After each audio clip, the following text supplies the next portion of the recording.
Okay, for the last time for 2022, welcome to another episode of 30 Years Ago. This month, we made it.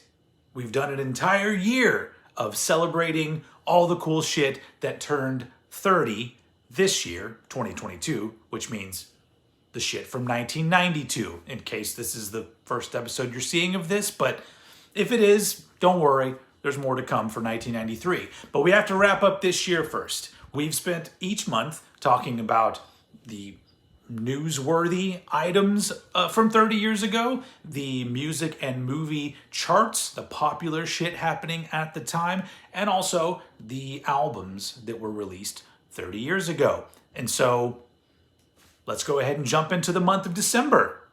So normally in the world of like music and entertainment, December is a pretty slow month, and this month is no different. I couldn't find anything important to talk about that happened 30 years ago this month, and it's because everyone's just doing the Christmas thing. But the most popular music in December 1992 was not Christmas music.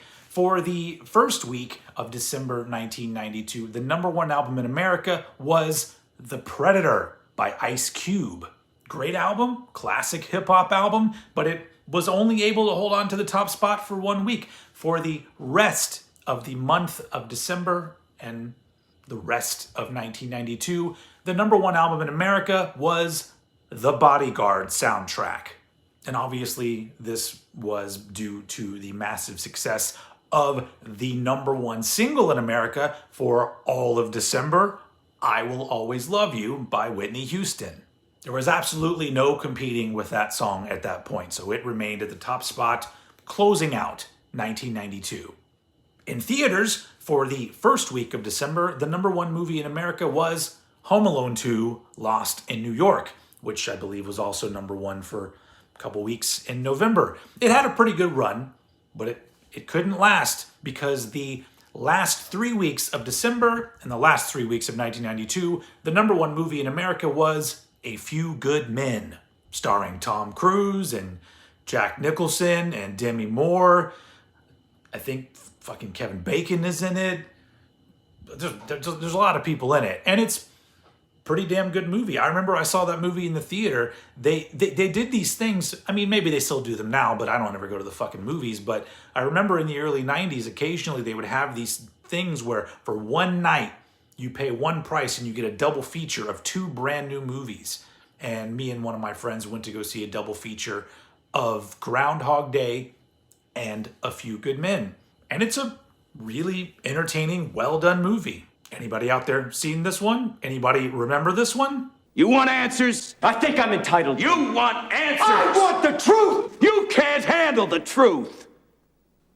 So December of 1992 was not only a slow news month, but also a very light month for releases. And that seems like the case every December. But there were two noteworthy releases, in my opinion, that came out on the same day, on December 15th. First off, we have Incesticide by Nirvana, the collection of B-sides and rarities and whatnot from a band that had just like blown up. And I remember when this came out, for some reason, I think at that point I still hadn't heard Bleach. So this was kind of my first taste of what Nirvana sounded like prior to Nevermind, because I was obsessed, like many people, with Nevermind. And when this came out, I was pretty much obsessed with it too. I still think it's an incredible collection of all these different flavors of where Nirvana started and some of where they kind of were leading up to Nevermind. It's a great album, lots of cool tracks, but there was a much bigger album that came out on December 15th. Probably the biggest album that came out in December 1992, like full stop. And that was this one.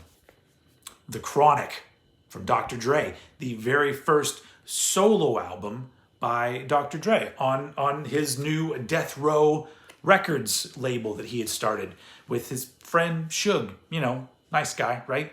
Also, the first time that all of us would ever get to hear Snoop Doggy Dogg, as he was referred to at that point. But this is just absolute hip hop classic. Tons of bangers, absolute party album, a lot of fun every time you listen to it. And honestly, what a way to wrap up 1992. But that may be the last album I'm going to talk about. But I thought since this is such a light month, I decided to bring a little something extra to talk about. I realized that in 1992, there were also a lot of music VHS releases that were pretty damn good. So I thought just to wrap up 1992, I'm going to talk about my 5 favorite VHS releases from 1992. First off, we have the debut from Green Jello. That's right, Jello with the O. Serial Killer is the name of the album. And when this came out, this VHS, it was explained that this was going to be the album. They were going to be the world's first video-only band. And I think that lasted for a couple months.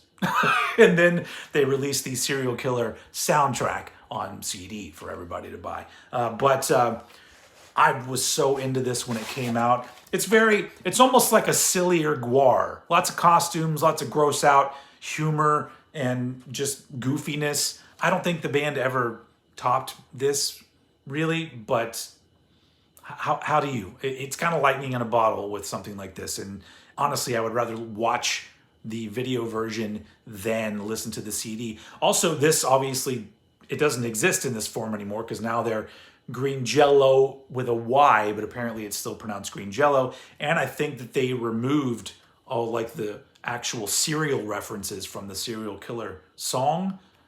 Like, I don't think this is the cover anymore, but I got the OG copy. Moving on very quickly to the Live Noise VHS from Anthrax. This was filmed on their Persistence of Time tour when they were playing with Public Enemy. And it's just Anthrax doing their cool Anthrax shit. I don't know why Isaac pulled it out. Am I going to pull it out? Am I not? I don't know. But yeah, and my favorite part of this is obviously the ending of it. They do Bring the Noise with Public Enemy on stage, and it's an absolute blast. I love this period of Anthrax, and Persistence of Time is a killer album, and this is a killer performance right here. Next up, Skills to Pay the Bills from the Beastie Boys. This is a cool collection of music videos and live performances from the Paul's Boutique era and the Check Your Head era. So it's got like So What You Want and Pass the Mic and all that shit. But also, Shake Your Rump and Shadrach and stuff like that. But yeah, great collection of videos and just shitloads of fun from my favorite period of Beastie Boys at their creative peak, in my opinion. All right, now we're going to talk about Kiss Extreme Close Up. This is a really fun one. I think it was the first one they did that was a real sort of like history kind of collection, because it's got all sorts of different live performances from all different eras of Kiss, even from music from The Elder and all the way up to 1992. It is, this is probably, it's my second favorite Kiss VHS, because how can you fuck with Kiss Exposed? But this one's a lot of fun also. Last but not least, not only my favorite VHS release of 1992, probably my favorite VHS release ever. I remember when this came out, I believe it came out in November of 1992, and I wanted it so bad, I talked my mom into buying it while we were at the mall. And when we got home, I said, "Hey, Mom, come on, hear me out. Can I just go watch these one time and then you can wrap them up and put them under the tree?" And luckily, my mom said yes. And that would not be the only time that I would watch these. In fact, I would watch these probably hundreds of times after that. I still watch it at least maybe once every other year at the least. But I love it. A year and a half in the life of Metallica. There you go. There you go. Because it's a twofer. For those of you who don't know, one of the videos is the making of the Black Album, a 90-minute feature about the making of that. And then the other one is like a 2.5-hour one, all about the tour that happened for the Black Album. And it is just the most fun shit.